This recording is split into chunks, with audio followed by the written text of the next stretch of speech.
صبروا ابتغاء وجه ربهم وأقاموا الصلاة وأنفقوا مما رزقناهم سرا وعلانية ويدرؤون بالحسنة السيئة أولئك لهم عقبى الدار جنات عدن يدخلونها ومن صلح من آبائهم وأزواجهم وذرياتهم والملائكة يدخلون عليهم من كل باب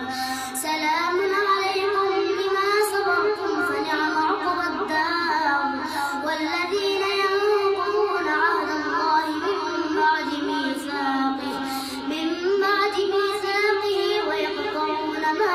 أمر الله به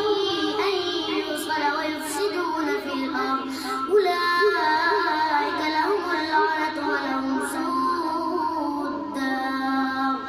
الله يبسط الرزق لمن